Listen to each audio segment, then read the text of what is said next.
Hi, welcome to my channel. I'm Emily. I'm so happy that you're here today.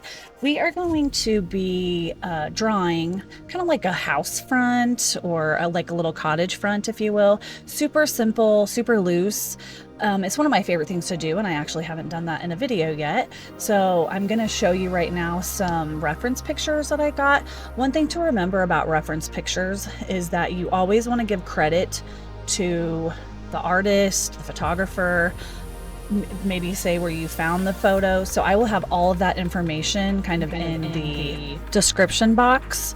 I am not using these references like exactly. There's a little bit of something that I like from each of them. So maybe it's the perspective, maybe it's the door, maybe it's just kind of loosely like the plants. Like I like the wisteria in the picture with the green door, and I liked the door. I thought it was kind of interesting. So I'm not just using one reference photo to complete my drawing. I made a loose sketch just kind of to maybe place where I want to put stuff. I do change it a little bit. I am drawing on Arches cold pressed 300-pound paper. I just cut it down. It was from a pad that was 9 by 12, and I'm using a 0.1 Maltov pen. It's archival and permanent. You want to make sure you're using permanent ink whenever you're going to be using any kind of water or anything, so that it doesn't run. So you definitely want to test that out before you would get started. So that's just something to keep in mind. I decided to just jump right in with the ink instead of drawing mine first with graphite on my paper. Feel free to use graphite first. That's kind of why I did a practice drawing, to kind of map it out first on my sketchbook paper. One thing to keep in mind as you're drawing is if you want things in front of something else and you're using ink first, you want to kind of make sure that you put those in first so you don't have lines running through them. In my pencil drawing, I do have some, and there's a few areas that I will where I just kind of, you can call it a mistake, but I don't really worry about it because when I put the paint in, you don't really see it as much. So I'm just gonna kind of put this to music and let you kind of see my process, and I will be back.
So one thing to keep in mind with ink and wash, especially in this style, this is really loose. So I'm not looking for perfection. I'm just having fun, just drawing, whatever I want. And so it looks a little wonky. And to me, that's kind of the beauty of it. That's the fun of it. So don't get too hung up on, if your line's not completely straight or if you think you make a mistake, because really there aren't any mistakes, and there's ways to fix some things even with ink, which I'll show you here in a little bit. So, just have fun with it.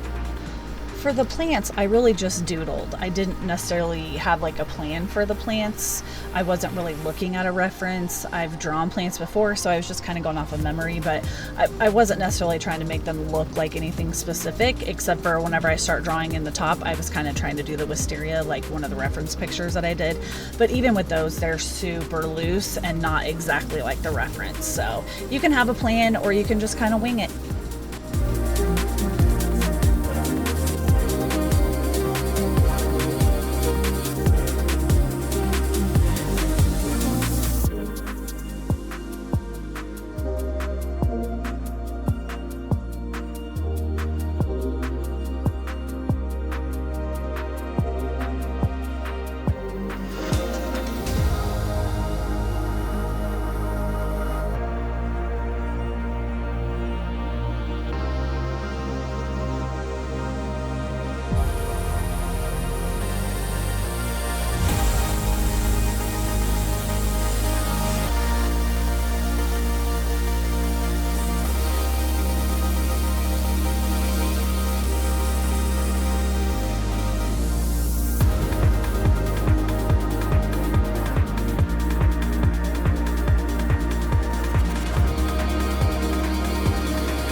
Feel free to make your drawings as detailed as you want. If you don't want a ton of detail, then don't feel like you have to.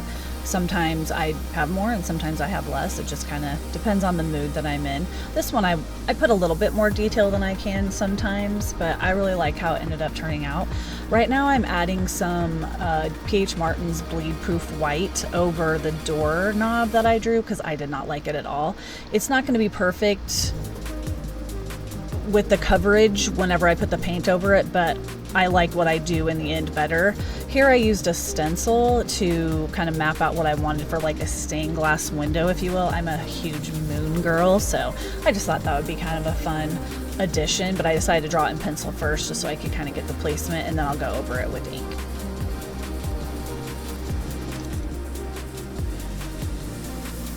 So here I'm just kind of touching that to see if it's dry where I put that PH Martin's bleed proof white, just so I can kind of draw the doorknob back in. So here's the finished drawing. I do go back in and kind of tweak it a little bit, but I'm getting ready to show you what the final painting is going to look like. So I hope you will join me in the second video of this series and paint along with me. Thank you so much for being here. Be kind to yourself, and I will see you in part 2.